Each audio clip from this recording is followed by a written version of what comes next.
Hi guys, welcome to our channel. நீங்கள் நம்ம சேனலில் என்ன பார்க்க போகிறோம் அப்படின்னு பார்த்தீங்கன்னா, நம்மளுடைய பீட்டா ஃபிஷ்ஷுக்கு தான் வந்து பார்த்திங்கன்னா டப் செட்டப் வந்து பண்ண போகிறோம். இந்த பீட்டா ஃபிஷ்ஷுக்கு பார்த்தீங்கன்னா சின்னதாக டெய்லில் வந்து பார்த்திங்கன்னா கொஞ்சம் ப்ராப்ளம் இருக்குது. இந்த பீட்டா ஃபிஷ் பார்த்திங்கன்னா நம்ம ஃப்ரெண்டுக்கிட்ட இருந்து எக்ஸ்சேஞ்சில் வந்து வாங்கியிருப்போம். அதை பற்றின ஒரு ஷார்ட்ஸ் வந்து அப்டேட் பண்ணியிருப்போம். அந்த ஷார்ட்ஸுக்கு வந்து பார்த்திங்கன்னா நல்லாவே ஒரு ரெஸ்பான்ஸ் வந்து இருந்துச்சு, நல்ல வியூஸும் வந்து போயிருந்துச்சு. இப்போ பார்த்திங்கன்னா அதுக்கான டப் செட்டப் வந்து பண்ண போகிறோம். ஃபஸ்ட்டு வந்து பார்த்திங்கன்னா இது மாதிரி ஒரு சாக்லேட் பாக்ஸ் ஒன்று எடுத்துக்கங்க. உள்ளே பார்த்திங்கன்னா ஸ்டோன் போட்டிருக்கேன். அதுபோல் பார்த்திங்கன்னா ஆல்மண்ட் வாட்டர் வந்து ஊற்றிருக்கோம். அடுத்து பார்த்திங்கன்னா கொஞ்சம் கல்லுப்பு வந்து போட்டிருக்கோம். அந்த ஆல்மண்ட் வாட்டர் வந்து எப்படி க்ரியேட் பண்ணுறது அப்படின்னு பார்த்திங்கன்னா ஒன்றும் இல்லை, ரொம்பவே சிம்பிள் தான். இது வந்து பாருங்கள், இந்த வாட்டர் பாட்டில் இருக்குது இல்லையா, இது மாதிரி வாட்டர் பாட்டில் எடுத்து ஆல்மண்ட் வாட்டர் பார்த்திங்கன்னா உள்ள ஆல்மண்ட் லீஃபை பார்த்திங்கன்னா உள்ளே போட்டுருங்க. அப்புறம் பார்த்திங்கன்னா வாட்டர் வந்து ஃபில் பண்ணி வச்சு மேலே பார்த்திங்கன்னா ஒரு நெட்டு மாதிரி போட்டுருங்க. மஸ்கிட்டோ போய் எக்லே பண்ண மாதிரி எக்லே வந்து பண்ணக்கூடாது. அதுக்காக பார்த்திங்கன்னா நெட் ஒன்று போட்டுருங்க. போட்டிங்கன்னா அவ்வளோதான், கல்ச்சர் வந்து அந்த வாட்டர் வந்து பார்த்திங்கன்னா ரெடி ஆயிடும் நம்மளுக்கு.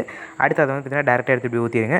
உள்ளே பார்த்திங்கன்னா கல்லுப்பு வந்து முக்கியம். ஏதாவது பாக்டீரியாஸ் இருந்தாலும் வந்து அந்த பாக்டீரியாஸை கொல்றதுக்காக பார்த்திங்கன்னா கல்லுப்பு. அடுத்தது பார்த்திங்கன்னா கலர் ஸ்டோன்ஸ் வந்து எதுக்காகங்கிறத பார்த்திங்கன்னா நம்ம வந்து ஒவ்வொரு வீடியோவில் சொல்லிகிட்டே வரோம். அது எதுக்காகன்னு பார்த்திங்கன்னா அந்த இது இப்போ பார்த்திங்கன்னா டெம்பரேச்சர் வந்து அடிக்கடி சேஞ்ச் ஆகிட்டே இருக்கும். அதை வந்து பார்த்திங்கன்னா ஒரே மாதிரி மெயின்டைன் பண்ணுறதுக்காக தான் பார்த்திங்கன்னா அந்த ஸ்டோன்ஸ், கலர் ஸ்டோன்ஸ் எல்லாமே வந்து பார்த்திங்கன்னா நம்ம பீட்டாவை பார்த்திங்கன்னா பொறுமையாக பிடிச்சி அந்த டப்பில் வந்து பார்த்திங்கன்னா ரிலீஸ் பண்ணிக்கலாம். அந்த சாக்லேட் பாக்ஸில் வந்து ரிலீஸ் பண்ணிட்டோம் அப்படின்னாலே பார்த்திங்கன்னா அது க்யூர் ஆயிரும்னு சொல்லியிருக்காங்க. நிறைய பேர் வந்து சொல்லியிருக்காங்க. அக்வேரியம்லேயே பார்த்திங்கன்னா சில பேர்கிட்ட கேட்டிருந்தேன். அவங்களுமே வந்து பார்த்திங்கன்னா அப்படி தான் சொல்லியிருந்தாங்க. ஸோ அதனால் பார்த்திங்கன்னா ஒரு நம்பிக்கை இருக்குது சரியாயிரும்னு. பார்ப்போம். சரியாயிருச்சுன்னா பார்த்திங்கன்னா கண்டிப்பாக அப்டேட் பண்ணுறேன். தேங்க்ஸ் ஃபார் வாட்சிங்.